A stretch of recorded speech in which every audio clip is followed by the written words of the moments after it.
Greetings once again, my friends, and welcome back to more BlizzCon coverage and the second to last video that I'm going to do on this subject, because I already know that some people are just being driven insane by the in-depth coverage I'm giving. So finally we get to talk about the thing that basically, I've told this story on the post-BlizzCon analysis that I did with Art of Anime, Rising Sun Reviews, and Brenton Volley. But I'm just going to go ahead and explain it here. When Diablo Immortal happened and all of the stuff that was going on around it, it was very difficult for me specifically to not be down about it, because at that point, like, I didn't hate the idea of Diablo Immortal. I just wanted to see it on PC. And unfortunately, the backlash was like, Blizzard bad and isn't learning. And it was actually kind of a depressing day and kind of detracted from all of the other announcements that they had since then made.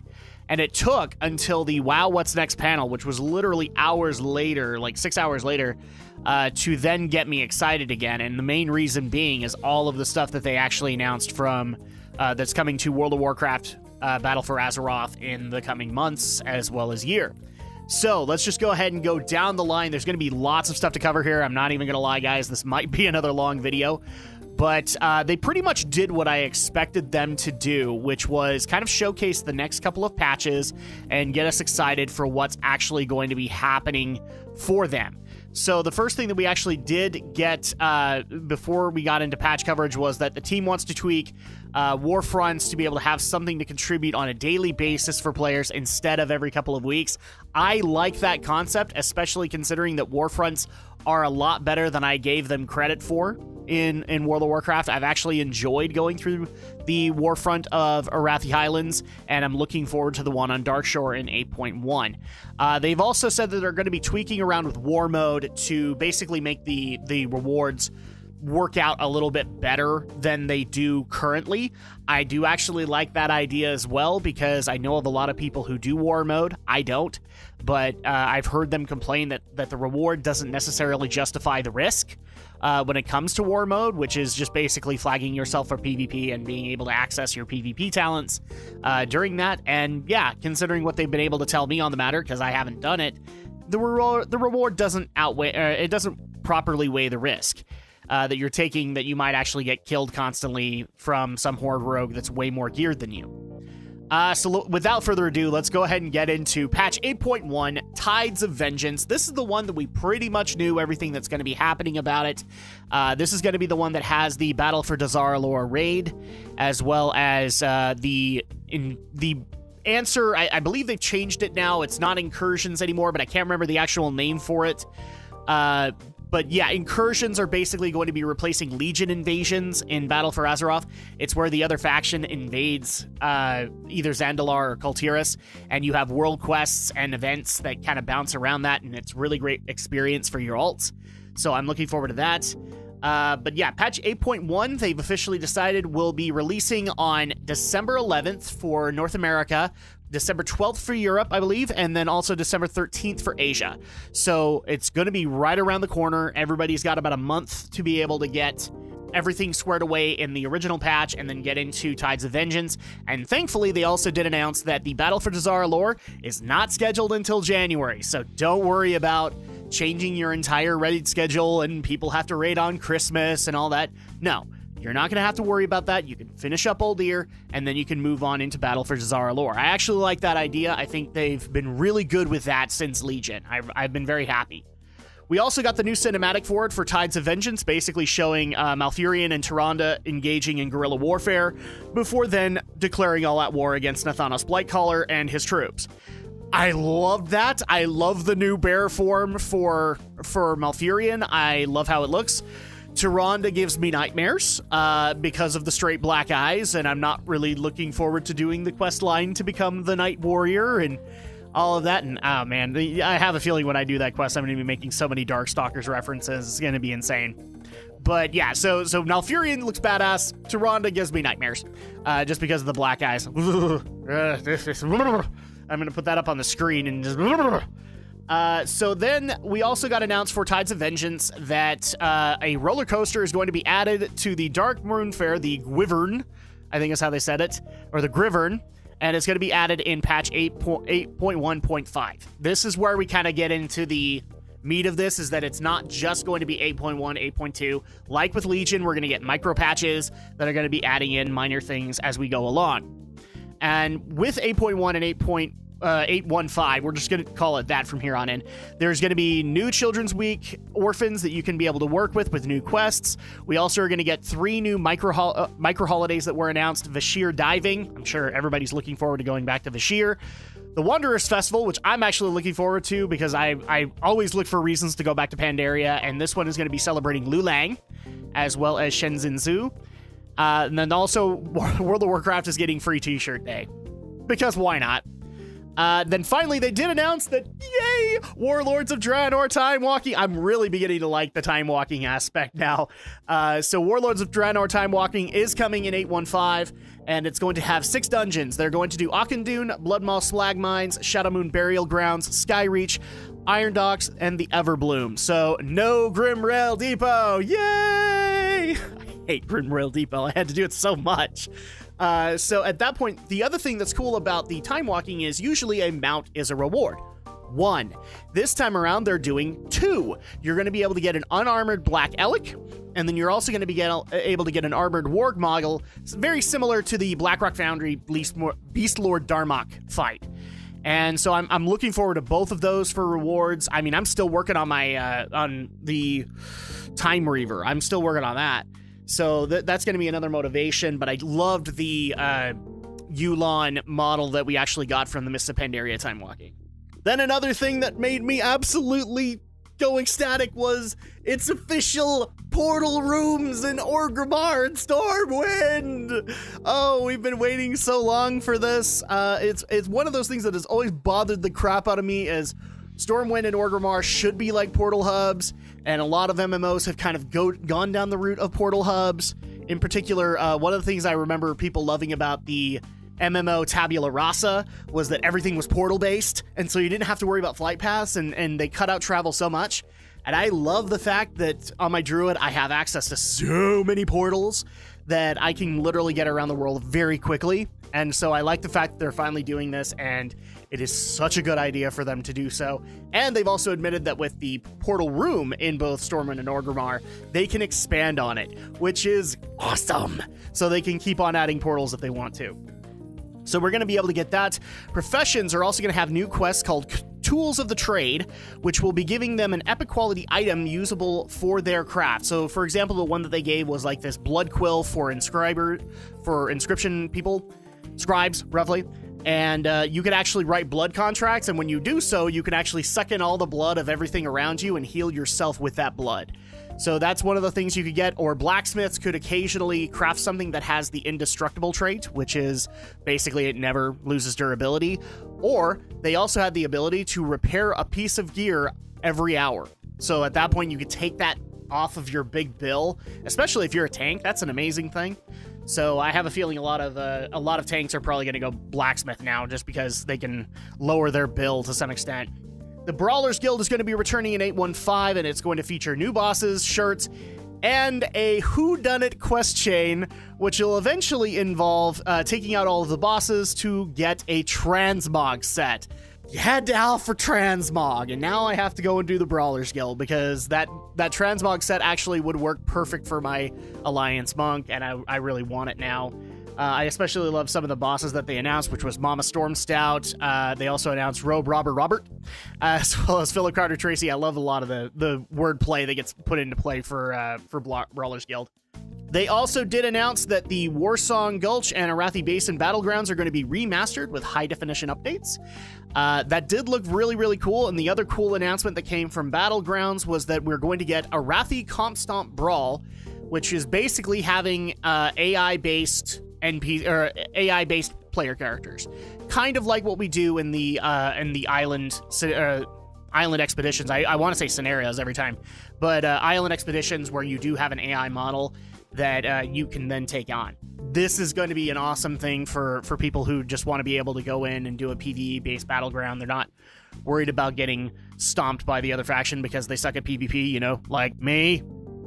So at that point, I'm very excited for PvPers right now, and the new updated models to Arathi Basin and to Warsong Gulch look awesome. So I'm looking forward to that too. They also did announce that in patch 8.2.5, I know we're doing a little bit of skipping here, but they kind of addressed this really quick. In patch 8.2.5, this is when the updated Warsong and Arathi Battlegrounds are going to be coming, I think, is also we're going to be finally getting updated models for the Worgen and Goblins. They were the last ones that needed to be able to get it, so now you're going to have it in your hands by patch 8.2.5.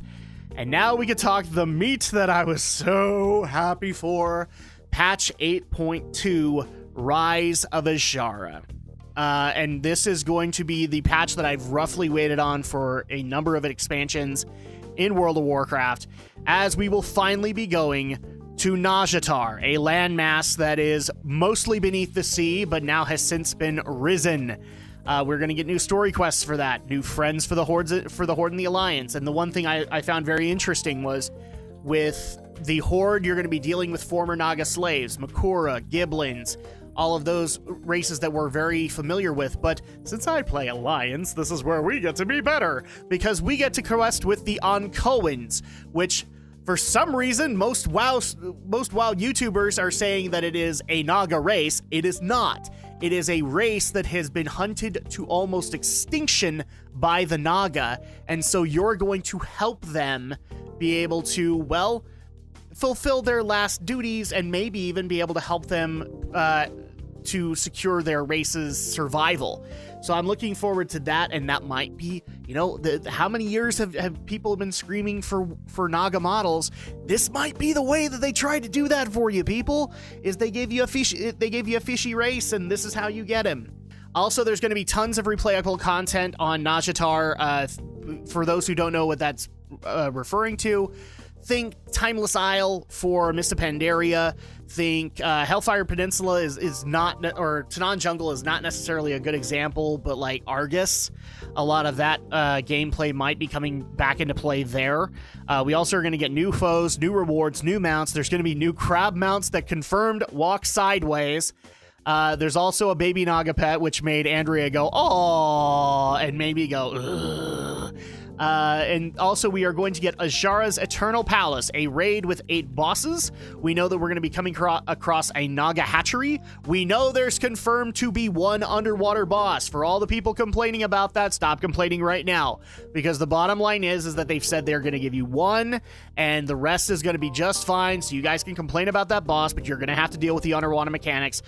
It's Nazjatar. You are going to have to deal with that, and it's going to culminate in the ending of fighting Queen Azshara, supposedly killing her. We don't know that for certain. But the other cool 8.2 announcement that made me excited, and I couldn't even believe it did, was the announcement of Mechagon, which is going to be a whole new... So not only are we going to get Nazjatar and all of the stuff there, we're also going to get a landmass, Mechagon, which is going to be dealing with the Mecha Gnomes, and it's a lost gnome city, and it's been taken over by basically Mecha Gnomes, and you're going to be working with what they're calling Junker Gnomes, gnomes that are still kind of fleshy. I don't want to say human, but that's really kind of the characteristic. They're kind of human still.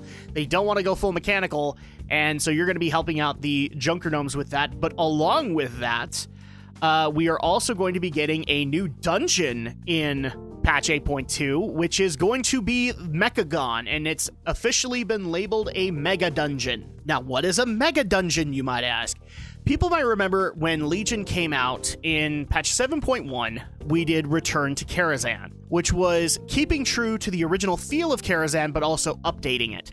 And so it was not a regular 5-man, say like Halls of Valor. It was a full-on 8-boss 5-man raid, for lack of a better term. It was a very long dungeon with a lot of difficulty added onto it. It was mythic only for a long time until patch 8.2, where everything got streamlined, which I have a feeling is going to happen for Mechagon, but at this point, that's basically what they're going for. It's an 8-boss dungeon, a longer dungeon, which I have a feeling is going to have some kind of a unique lockout compared to the dungeons that we have right now, like Freehold. And so at that point, you're going to be able to do them kind of like a raid, but with 5 people, and so they're going to be that much more enjoyable. And I know a lot of people complained about the aesthetic of Mechagon, where it basically looks like Nomuragon 2.0.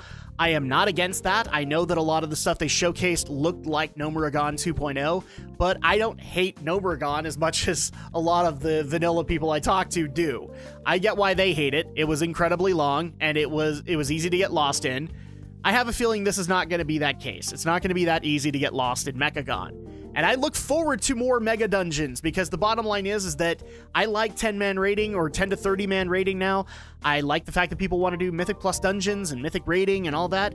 But there are some people who love the idea of the Karazhan that was launched in Legion, where it's just slightly longer and you can enjoy it with all of your close friends and be able to have a good time together and not have to worry about whether or not you're ruining your raid makeup. This is just to have some fun, and I'm looking forward to being able to do that with all of you guys, as well as my close friends in game. So I'm looking very much forward to Mechagon. Hopefully it does well, so that we can get more mega dungeons in the future. Then we also got the announcement that in patch 8.2, also the other thing that we should go into is 8.15, I believe, is when they're going to be brought in, is when we finally get the other confirmed allied races that we have, which are the Kultiran humans, basically fat and skinnier humans, as well as the Zandalari trolls. Now, I'm going to be putting up the class slide that put up for each of these, but they're wrong, technically. So I'm going to point this out. The biggest feature of these that got a lot of people shocked: Kultirans are getting Shaman, and Zandalari are getting Paladin. So you've got another race for each to be able to handle that. I find it funny that both of them can be Druids. This is very awesome, but here's where the changes are, or where the slides are incorrect. The Kultiran slide does not have Mage on it, and they have since clarified that they will also be able to be mages. And on the Zandalari's end, there is a Warlock icon. They have actually confirmed that you cannot be a Warlock for the Zandalari, which is kind of a crying shame, because I'd love a lot of those Warlock spells coming out of those Zandalari animations. That would actually be really cool, and unfortunately, they've decided against it. So that's also going to be happening. Back into 8.2, we're also going to be getting the next set of heritage armor for the original races. So in 8.1, we're going to be getting the Blood Elf heritage armor and the Dwarf heritage armor. So you guys can go and unlock those with a quest. I'm not sure how it's locked down yet. When I know, I will let you guys know. But the next one is going to be in 8.2, and it's going to feature the Tauren and the Gnomes. So at that point, you get those as well, and I'm looking forward to that because these sets look actually really, really cool. I kind of want the Gnome one for my Gnome Mage. So that's going to be awesome. We also did see that 8.1 and 8.2 are going to give us new Island Expedition maps. In particular, one I'm excited for is Snow Blossom, which is going to be like a Pandaren village. And so I get more Pandaren aesthetics. I'm very happy about that. They also announced that there will be Heroic Warfronts, which is basically higher difficulty Warfronts, but you can do it as a closed group. So at that point, you can go ahead and do it with your guildies and kick the crap out of it and probably get additional rewards for it. We also did announce that the new arena for Battle for Azeroth is going to be the Mechagon Arena, so you're going to be able to get that. The Pathfinder Achievement Part 2 will be unlockable in 8.2, so you can finally finish it out and unlock flying in Zandalar and Kultiras, as well as, I'm guessing, I don't know this for fact, because again, they did lock off Argus, but I believe you'll be able to fly in Najatar. So at that point, you'll be able to fly in Najatar and Mechagon. Don't quote me on that. They didn't clarify on it. They could easily pull an Argus and say, look, we just want you to experience it this way, and I'd be okay with that too. We also know that the season, the PvP Season 3 will have a Najatar-themed affix to it, or this is for Mythic Pluses, and then also we are going to be getting new mounts for the upcoming season. So you guys can look forward to all of that crap happening very soon. Oh, geez, that's so much crap to go over. And I'm glad that I did it under the 20-minute mark, but I haven't even given my thoughts yet. I'm excited for every stinking thing that was announced there. I love the fact that we're getting the new allied races very soon. I have a feeling that we've already kind of speculated what one other allied race is going to be for the Horde, and now possibly for the Alliance. At least that's my theory. I think Volpera are going to move over to the Horde, whereas the rumor at E3 was they were for Alliance. And instead, since the Alliance are going to be getting a new relationship with the Oncoan, we probably will get the Oncoan, which I think is a good idea. I love the Brawlers Guild. I might even go and try the Grivern, and I've never done anything in Darkmoon Fair. But obviously, the biggest things I'm excited for are Najatar and for the Mega Dungeon, just so that it's additional stuff for us to be able to do as players. I'm looking forward to all of it, and I also look forward to the sneak peek that they gave, which is basically hinting at, after we're done with Azara, it's time to deal with N'Zoth. And finally, patch 8.3 might actually have us going to either face off against N'Zoth in the Emerald Nightmare, or possibly in the lands of Ny'alotha that's been being teased since roughly Mists of Pandaria. So that's going to be something that's going to be amazing to look forward to, and man, I'm just totally stoked for all of the announcements that they made there. It's made me basically want to play for the rest of this expansion. This is what happened to me with Legion. They kept on giving me reasons to come back, and I hope you guys got that as well. But before this becomes like a 25-minute video, I'm excited for all of it, and I look forward to being able to see you guys all online. But that's going to go ahead and do it for this video. Thank you guys so much for your continued love, support, and patience with the channel. I really do appreciate it. When we come back, we're going to wrap up BlizzCon, give my thoughts as to some of the things that are happening after it, and we'll be able to leave it all with a nice clean bow on top of that present that is BlizzCon 2018. And of course, I'll see you guys then next time.